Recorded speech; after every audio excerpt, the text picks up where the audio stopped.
നമ്മൾ പറയാൻ പോകുന്നത് ട്രാൻസ്ക്രിപ്ഷൻ യൂണിറ്റും പിന്നെ അതിലുള്ള ജീനുകളെ കുറിച്ചാണ്. സോ അതും തമ്മിലുള്ള ഒരു കണക്ഷൻ.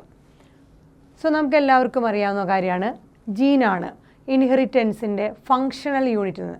സോ ജീൻ എന്ന് പറഞ്ഞു കഴിഞ്ഞാൽ ഒരു ഫങ്ഷണൽ യൂണിറ്റാണ് ഇൻഹെറിറ്റൻസിൻ്റെ. ഈ ജീൻ എവിടെയാണ് ലൊക്കേറ്റ് ചെയ്തിരിക്കുന്നത്? DNA-യിലാണ്. സോ ഈ DNA-യുടെ ഒരു സീക്വൻസ് എന്ന് വേണമെങ്കിൽ നമുക്ക് ജീനെ പറയാം. അതുപോലെ തന്നെ നമ്മുടെ tRNA അല്ലെങ്കിൽ ട്രാൻസ്ഫർ RNA, റൈബോസോമൽ RNA, ഇതൊക്കെ അതിനൊക്കെയുള്ള DNA സീക്വൻസുകളൊക്കെ എന്ത് തന്നെയാണ്? ജീൻ തന്നെയാണ്. സോ ജീനാണ് ഒരു ഇൻഹെറിറ്റൻസിൻ്റെ ഒരു ഫങ്ഷണൽ യൂണിറ്റ് എന്ന് പറയുന്നത്. അതോ സിസ്ട്രൻ എന്ന് പറഞ്ഞൊരു വേറെ വേർഡാണ് നമ്മൾ പറയുന്നത്, ഇൻട്രൊഡ്യൂസ് ചെയ്യണത്. സിസ്ട്രൻ എന്ന് പറഞ്ഞു കഴിഞ്ഞാൽ a segment of DNA. It is A segment of DNA. നമ്മളിപ്പോൾ പറഞ്ഞതാണ് സെഗ്മെൻറ്റ് ഓഫ് DNA-നെ തന്നെയാണ് നമ്മൾ ജീൻ എന്ന് പറയുന്നത്, അല്ലെങ്കിൽ ആ DNA സീക്വൻസിനെയാണ് നമ്മൾ ജീൻ എന്ന് പറയുന്നത്. വേറൊരു ടേമാണ് നമ്മൾ പരിചയപ്പെടുന്നത്, സിസ്ട്രോൺ.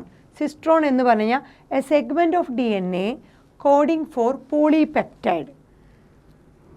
DNA-യുടെ ഒരു പെർട്ടിക്കുലർ സെഗ്മെൻറ്റ്, ആ സെഗ്മെൻറ്റ് ഒരു പോളിപെപ്റ്റൈഡിനെ കോഡ് ചെയ്യുന്നു, അതാണ് സിസ്ട്രൻ. സോ പോളിപെപ്റ്റൈഡിനെ കോഡ് ചെയ്യുന്ന DNA-യുടെ ഒരു പെർട്ടിക്കുലർ സെഗ്മെൻറ്റിനെ വിളിക്കുന്ന പേരാണ് എന്ത്? സിസ്ട്രോൺ. സോ പോളിപെപ്റ്റൈഡായി മാറാൻ പോകുന്ന, പോളിപെപ്റ്റൈഡ് കോഡാവാൻ പോകുന്ന ആ DNA-യുടെ ഒരു സെഗ്മെൻറ്റിനെ വിളിക്കുന്ന പേരാണ് സിസ്ട്രോൺ. സോ ജീൻ സിസ്ട്രോൺ എന്ന് പറഞ്ഞാൽ ഓൾമോസ്റ്റ് സിമിലറാണ്.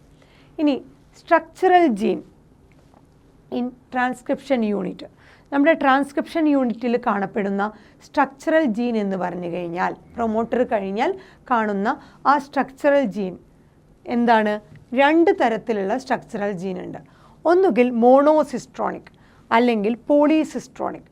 ഈ മോണോസിസ്ട്രോണിക് നമുക്ക് കാണപ്പെടുന്നത് മോസ്റ്റ്ലി യൂക്കാരിയോട്സിലാണ്. സോ യൂക്കാരിയോട്സിലാണ് മോണോസിസ്ട്രോണിക്. എന്താണ് cistron? A segment of DNA that code for polypeptide. പോളിപെപ്റ്റൈഡിനെ കോഡ് ചെയ്യുന്ന DNA-യുടെ ഒരു സെഗ്മെൻ്റാണ് സിസ്ട്രോൺ. അങ്ങനെ ഒരു സിംഗിൾ സിസ്ട്രോൺ ആണ് നമ്മൾ പറയുന്ന മോണോസിസ്ട്രോണിക് എന്ന് പറയുന്നത്. അത് ഏതിലാണ്? യൂക്കാരിയോട്സിലാണ്. അതേസമയം പ്രോകാരിയോട്ടിൽ പോളിസിസ്ട്രോണിക് ആണ്. ഒരുപാട് അങ്ങനത്തെ സെഗ്മെൻറ്റ് ഓഫ് DNA ഉണ്ട്.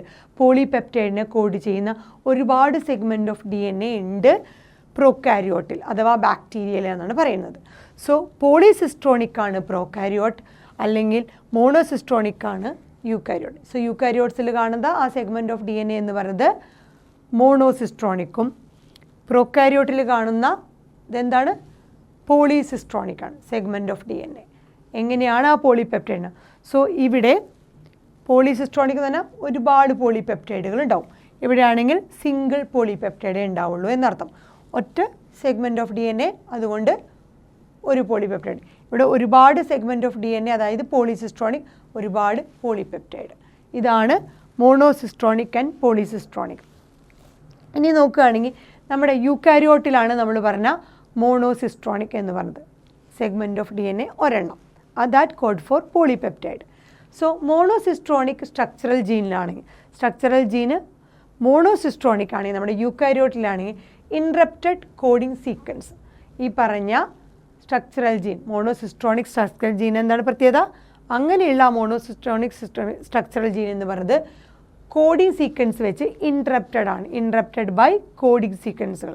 എന്തിനെങ്കിലും കോഡിംഗ് സീക്വൻസ് വെച്ച് ഇൻറപ്റ്റഡ് ആണ്. അതായത് genes in eukaryotes are split. യൂക്കാരിയോട്ടിൽ കാണുന്ന ജീനുകൾ സ്പ്ലിറ്റഡ് ആണ് എന്നർത്ഥം. സ്പ്ലിറ്റ് ജീനുകളാണ് നമ്മുടെ യൂക്കാരിയോട്ടിൽ. മോണോസിസ്ട്രോണിക് ആണ്, അതുപോലെ ആ കോഡിംഗ് സീക്വൻസുകൾ തമ്മിൽ ഇൻറ്ററപ്ഷൻ, തടസ്സങ്ങളുണ്ട്. സോ ആ ജീനുകളുടെ അർത്ഥം എന്താ? ജീനുകളൊക്കെ യൂക്കാരിയോട്ടിൽ സ്പ്ലിറ്റ് ആണെന്ന് അർത്ഥം. സോ കോഡിംഗ് സീക്വൻസുകളെ നമ്മൾ, അല്ലെങ്കിൽ എക്സ്പ്രസ്ഡ് സീക്വൻസുകൾ, ആ സീക്വൻസ് എന്തിനെങ്കിലും കോഡ് ചെയ്യുന്നുണ്ടെങ്കിൽ, എന്തിനെങ്കിലും എക്സ്പ്രസ് ചെയ്യുന്നുണ്ടെങ്കിൽ, അതായത് എന്തെങ്കിലും പ്രോട്ടീനെ കോഡ് ചെയ്യുകയോ ആ പ്രോട്ടീൻ എക്സ്പ്രസ് ചെയ്യുകയോ ജീൻ എക്സ്പ്രസ് ചെയ്യുകയോ ചെയ്യണമെങ്കിൽ അതിനെ നമ്മൾ എക്സോൺ എന്ന് പറയും. സോ കോഡിംഗ് സീക്വൻസുകൾ അഥവാ എക്സ്പ്രസ്ഡ് സീക്വൻസുകൾ, അതിൽ പ്രോട്ടീനെ കോഡ് ചെയ്യുന്നവരൊക്കെ നമ്മൾ എക്സോൺസ് എന്ന് പറയും. ഈ എക്സോൺ അഥവാ കോഡിംഗ് സീക്വൻസ് അല്ലെങ്കിൽ എക്സ്പ്രസ്ഡ് സീക്വൻസുകളൊക്കെ നമുക്ക് മെച്യൂർ അല്ലെങ്കിൽ പ്രോസസ്ഡ് RNA-ലാണ്. ട്രാൻസ്ക്രിപ്ഷൻ കഴിഞ്ഞ് അതിൻ്റെ RNA മെച്യൂർഡ് ആയി കഴിഞ്ഞാൽ, പ്രോസസ്സിങ് കഴിഞ്ഞ് കഴിഞ്ഞാൽ ആ RNA-ലാണ് നമുക്ക് എക്സോണുകൾ കാണുക.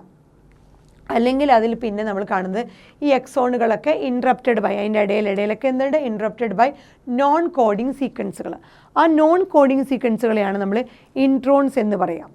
സോ കോഡിങ് സീക്വൻസുകളെ അല്ലെങ്കിൽ എന്തിനെങ്കിലും എക്സ്പ്രസ്ഡ് ആയിട്ടുള്ള ഏതെങ്കിലും പ്രോട്ടീനെ കോഡ് ചെയ്യുന്നതിന് എക്സോണുകളും, അല്ലെങ്കിൽ ആ സീക്വൻസ് ഒന്നിനെയും കോഡ് ചെയ്യുന്നില്ലെങ്കിൽ ഇൻട്രോണുകൾ എന്ന് പറയാം. സോ ഒരു സ്ട്രക്ചറൽ ജീനുകൾ എടുത്തു കഴിഞ്ഞാൽ അതിലെ ട്രാൻസ്ക്രിപ്ഷൻ കഴിഞ്ഞാൽ exon intron exon intron exon intron എന്ന് പറഞ്ഞ് കാണും. അതിൽ ഈ ഇൻട്രോണുകളൊന്നും തന്നെ കോഡ് ചെയ്യാത്തതായിരിക്കും, നോൺ കോഡിങ് ആയിരിക്കും. So exons are interrupted by non coding ആയിട്ടുള്ള ഇൻട്രോൺസ്. ഇൻട്രോൺസ് ഒന്നിനെയും കോഡ് ചെയ്യുന്നില്ല. അതുകൊണ്ട് തന്നെ ആദ്യമുണ്ടാവുന്ന RNAയിലൊക്കെ ഇൻട്രോൺസുകൾ പ്രീ mRNAയിലൊക്കെ ഉണ്ടാവും. അത് കഴിഞ്ഞ് പ്രോസസ്ഡ് ഫോം ആകുമ്പോൾ മെച്യൂർ RNA ആകുമ്പോഴേക്കും ഈ ഇൻട്രോൺസുകളൊക്കെ റിമൂവ് ചെയ്ത് പോവും, ബിക്കോസ് അതൊന്നിനെയും കോഡ് ചെയ്യുന്നില്ല. അപ്പോൾ അതെല്ലാം റിമൂവ് ചെയ്ത് ഫൈനലി കോഡ് ചെയ്യുന്ന എക്സോണുകൾ മാത്രം, എക്സ്പ്രസ്ഡ് സീക്വൻസുകൾ അല്ലെങ്കിൽ പ്രോട്ടീനെ കോഡ് ചെയ്യുന്ന എക്സോണുകൾ മാത്രമേ ഒരു മെച്യൂർ അല്ലെങ്കിൽ പ്രോസസ്ഡ് RNAയിൽ കാണുകയുള്ളൂ.